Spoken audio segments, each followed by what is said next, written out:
welcome to the season 2 of Royal Affairs. I'm your host, Alicia Sells. And I am Deja Douglas. Thank you for joining us. We are super excited to have you all here, so let's get straight to it. Today, we are going to be discussing a few trending topics, followed by a little bit of girl talk. And afterwards, we'll be discussing the importance of maintaining your mental health with a special guest from UNT's counseling department and sharing a few self-care tips. So let's get straight to it. Felicity Huffman has finessed the system yet again. The Desperate Housewives star pleaded guilty in May for her involvement in the largest college admissions scandal in U.S. history. Huffman paid a USC admissions consultant $15,000 and disguised it as a charitable contribution in exchange for answers on her daughter's SAT exam. Her punishment is only 14 days in a federal prison, 1 year of probation, 250 community service hours, and a $30,000 fine. So, how do you feel about this? Do you think that she got off easy, or do you think that it was a fair sentencing? I definitely think she got off easy. Like, come on. $30,000. That's $30,000. That's double what she paid. So she just had to come off a little bit of money, and she only got to spend 2 weeks in prison. Yeah. Orange is the new black, right? For 2 weeks. Mm-hmm. That's it.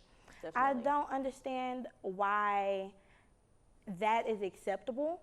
I really am looking forward to see how Lori Line, is that the one from Full House? Yeah. Yes. Yeah. With Becky. I am very interested to see how Aunt Becky's case goes, because, you know, her case isn't finished. They're still, you know, doing the still pending. Pending and still working on the sentencing and stuff. So I want to see, will she only spend a week in prison? Will she only have to pay $45,000 and not have to go to prison at all? Mm-hmm. Like, to have money is a privilege. Clearly in this world. It is. It really is. And that's ridiculous. And people abuse it too often. Really. And this system is broken, because I feel like if somebody that looked like me, if we went and did it. Look, they don't want to talk about it there. But we ain't gonna go there. we not gonna go there. Or we're not gonna do it today. All right. So, honestly, Netflix has recently released a touching docuseries titled Unbelievable. It follows a 18-year-old girl who was brutally raped in her own home named Marie. She was charged for making a false crime report to police after being manipulated by the officers to recant her story. The series is also highlighting the bond between two female detectives who fought for justice in Marie and the other young girls who were affected by similar situations. Let's be honest, Netflix is honestly cutting up with these touching dramas. You know, it was When They See Us at first, and now it's Unbelievable. I definitely don't think they're playing any games in regards to bringing lights to cases like these. Definitely. And I think that I personally have not seen the docuseries, but For Unbelievable? For Unbelievable. Okay. Sorry, for clarification, for Unbelievable. Yeah. But I've heard about When They See Us, because I haven't watched it yet. My heart not ready for it. I'm not. I've heard it was kind of touching, but I do love how Netflix is using their platform to really give a voice to the voiceless. They reach so many people, you know what I'm saying? And so using their platform to touch on subjects like this, like a lot of people didn't really know a lot of information about the Exonerated Five, right, or about this case with Marie. I had no idea about that. So I think that is really good that they're using their fame to kind of, like, you know, highlight some stuff that we need to know about. Absolutely. Especially if it's kind of a taboo topic or something that people aren't always comfortable talking about. I think it's something that can definitely open up doors for conversation just by viewing. Definitely. Have you seen When They See Us? I have. And it was hard. It was hard to watch. It was very hard. I definitely believe it. Maybe I can get into it real soon. I want to see what Netflix has to offer with that. All right, y'all, so let's get into why Popeyes was trending on social media for so long. Debates were held on Facebook and Twitter about who had the best fried chicken sandwich. Was it Popeyes or Chick-fil-A? Lines were out the door full of customers who wanted to see what exactly the hype was all about. I was one of those people. And why it caused everything to sell out super quick. Popeyes announced that the fried snack would be back soon, but that did not sit well with the customers. So Popeyes came up with a little solution for them. Popeyes is now BYOB. Oh, Now I know what Lord. you're thinking. Stay with me. The fast food chain is encouraging you to bring your own buns, come to the restaurant, order their chicken tenders to build your very own sandwich. Do you think Popeyes are trying to be petty, or was this a smart business move? You really want to know? They was being petty. They were being petty.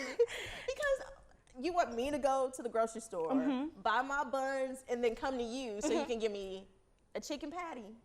It's not even a chicken patty. You're getting the tenders. No. You don't Nope. get the patty no more. But I think it was Canceled. funny. Have you seen the commercial? No.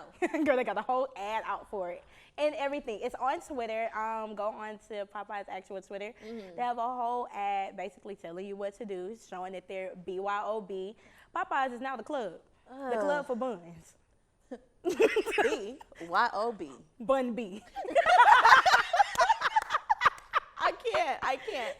But absolutely not. I think it was definitely something that was out of the world.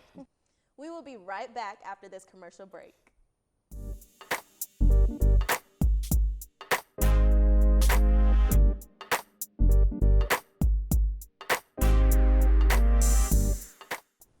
Welcome to our Q&A segment, Girl Talk, where we have real, raw, and unapologetic conversations about various questions and topics that our viewers sent to our Twitter and Instagram at Royal Affairs 2. And this treasure chest are the questions. So, Deja, are you ready? I'm ready. Let's see what we have today. Little something. All right, the first question is, when it comes to dating, what are your non-negotiables? Prioritize me. Make time for me. Those go really hand in hand, Yes. honestly, if we're being completely real. Definitely respect me and communicate. Be honest. That's it. Be honest. Super honest. Be honest. I'm a real blunt person. If I say, hey, this is how it is, I expect you to feed that back to me because I can take it, you know. Can't take it, get out the kitchen, you know what I'm saying? Honestly, if you can't take the heat, then Get get out out the the kitchen. kitchen. You gotta go. Yeah, but those are my main ones, and then definitely keeping God first. I'm very spiritual, so. Yeah. Wow, why is your list kind of like mine? You gotta prioritize me. I gotta be, up there. Like, I understand that family come first, God come first, but don't be throwing me off to the side. 5, 6, 7. Yeah, no, I don't need to be 5, 6, or 7. Okay, maybe like 4. I can be 5. Put me in the top 5. Okay. If I'm not in your top 5, then we not on the same page. Top 5. Okay. Let's see. Respect me. Yes, you have to respect me. That means you can't be out here messing with these other females because that means you don't respect me. You can't be out here talking to me any kind of way because that means you don't respect me. You have to, really respect what I say because then that means that you respect me. Right. Last one. Honesty. I Yeah. feel like we have the same ones Yeah. because if you lying to me, then I can't trust you, and if there's no trust, there's no relationship. So yeah. I think the only other one I would say is you absolutely need to be motivated in whatever you're doing. I can't be the only breadwinner. You can't be on the couch playing your PS2 all day. I know 2K20 popped out, but no. Can't be the only high achiever. All right, next question. What advice would you give your younger self? I would tell my younger self to love herself more. That's very important, and you don't really understand how important that is until you get older. Absolutely. I spent a lot of my childhood kind of like comparing myself to other people, and I was like, oh, she's prettier than me, or oh, she's smaller than me. So, of course, she looks better than me. She's going to be better than me. It wasn't until I actually got to really, it wasn't until like this year where I was just like, you have to love yourself. You have to. And now I stand in the mirror, positive affirmations, you know what I'm saying? I take care of myself. I am in the gym, Yes, I do eat me some fried chicken, the Alfredo pasta, all that. But, eating a little bit more healthier, staying in the gym, me time, self-care, all of those things, go hand in hand with loving yourself. And Absolutely. that's what I wish I would have known 20 years ago, 21 years ago. All of that. Look, if you don't, who will? Exactly. If you don't love yourself, you can't tell somebody how to love you. You can't expect somebody else to love something that you don't even love. Come on now. Look, there we go. Come Dropping on the now. All right. The next one. How do you maintain a balanced life? I think maintaining a balanced life has a lot to do with getting with yourself, because nobody's really going to help you do that if you can't put things in a priority typed list. So for me, I wear many different hats. So making sure that if it's family, if it's my career, if I'm in a relationship, you know, all those things, making sure that I allocate the designated time that is necessary for each of those activities to make sure that none of those categories are feeling neglected or not important. Yeah. So just making sure what's good for me is also what I can accomplish as well. Oh, that is great. Yes, ma'am. You want to do the last one? You know what? No, you can do the last one. Yes, Look, ma'am. look, You I can was do just the checking. honors. You can do the honors. All right. When it comes to dating, wait, getting a little mixed up here. Long distance relationships. Yes, okay. There we go. What do you think about them? You know, I think that the key to a successful long distance relationship is communication. You have to stay in communication with each other. Like, yes, I do understand that you have your own separate life. We're not right here, you know, in the same city within the 30-mile radius of each other. But make time for me, you know what I'm saying? And talk to me. Tell me, hey, I'm busy today. Tell me, hey, I'll talk to you later on today, you know? Tell me how you feel. Do you feel like I'm not giving you enough time? You have to communicate with me. If you do not communicate with me, then there's nothing that I can do. Yeah. But that's what really makes relationships fail. Long distance relationship fail is if, you know, you don't communicate. Yeah, and then definitely be secure within yourself. I think it's truly important to be okay with yourself at the end of the day, because insecurity is a whole nother realm of things, if we're being completely honest, when it comes to long distance relationships. So make sure to follow us on our social media platform on Twitter at Royal Affair 2 for more Q&A questions, and possibly yours will get chosen for our next Girl Talk.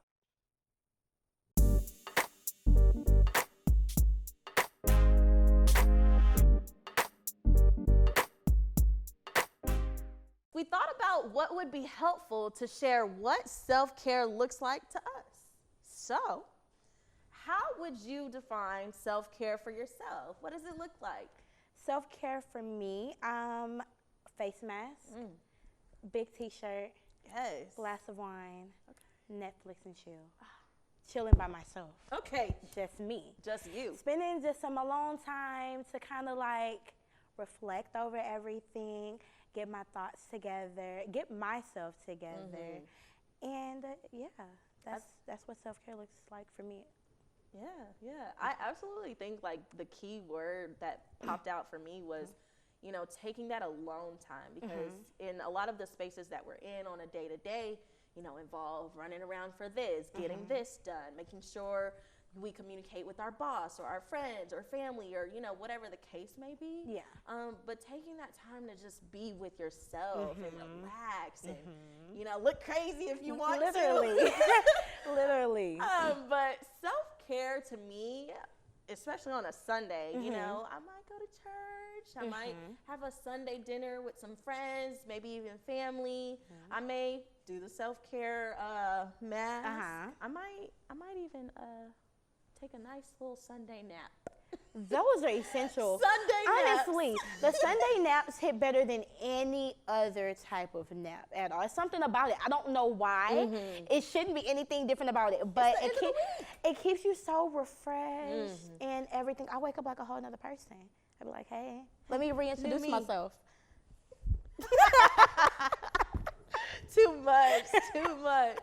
But another thing that I would say I do for my Sunday reset routine and just make sure that I self-care and, you know, take the time to assess those little details from the week is clean my room. I feel like I accumulate so much Yes. within 1 week. Let's say I was going out Saturday night, let me reset my whole actual life, the one that I actually sleep in Yes. and wake up to. Exactly. And make sure it's in order. So I clean my room. Of course, I set the nap. Getting in touch with my friends, I definitely value some of that time. We might do a Sunday fun day from time to time. Yes, ma'am. But other than that, I think, just making sure I have all the things to prepare me for the upcoming week is very important. I do meditate. I do take that moment to reflect in a journal. So that actually brings me to my next question. Sometimes we have some really bad weeks. Sometimes we have really good weeks. Yeah. But what would you say you do on that Sunday, the peak of the week, going into the next week? Do you analyze what you did in the previous week to go forth in the next week? I think about everything that I did that week. I think about things that I can fix, that I can improve so that the next week isn't as bad. So, for example, let's say I didn't prioritize something the right way. I was missing deadlines on some homework. So, on Sunday, I'm going to go look at my planner because planners are essential. Take a look at my planner and see what I have upcoming for the next week. Yeah. I may not do it right then and there like I'm supposed to. Y'all don't be like me. Like I'm supposed to. But at least I'm looking at it and I kind of have a game plan in my head of how I'm going to go about the week, what meetings I have, all of that. And I also think about how I reacted to certain situations. Like I'm a sensitive person, so I allow people to like really upset me sometimes, like they trigger me. I get triggered so easily. So I kind of like, think about how I can avoid being so upset, how I can not react and not allow people to really control my feelings. I want to have, more control over that. Yeah. So I do every, Sunday, think about those situations and figure out how I can fix it. Yeah. And I definitely think at the end of the day, we have to remind ourselves that we write our own story. We're the only people who has the pen in our hands. If you're spiritual, God is something that, also incorporates into that. But just reminding ourselves that we make the decisions, we make our own choices. We definitely open and close the doors to who we let in and be a part of our story and who we let exit or die off or whatever the case may be. So definitely just keeping that in mind. I think it's very okay to make room for error and then also address it and, charge it to the game sometimes and then keep it pushing. Literally, charging it to the game is key. Yeah. That's what y'all have to do. Charge that to the game. Don't let it internalize inside of you. Charge that to the game. Yeah, let it go. Let it go. Whatever happened, I think it happens for a reason. And then, just keeping that in mind, like it happened. What was is what was. And what is what is. And what will be is what will be. Okay? Yes. That's a word. That is a word. We should tweet that. We should tweet that. Okay? Because I don't think they heard us. At all. Say it again for the people in the back. Okay. What was is what was. What is what is. And what will be is what will be. Okay. Well, I feel like we can end it on that note, huh? Absolutely. Absolutely. Thank you guys for joining us for another episode of Royal Affair. Hey, and don't forget to follow us on Twitter at Royal Affairs 2. We'll see you next time.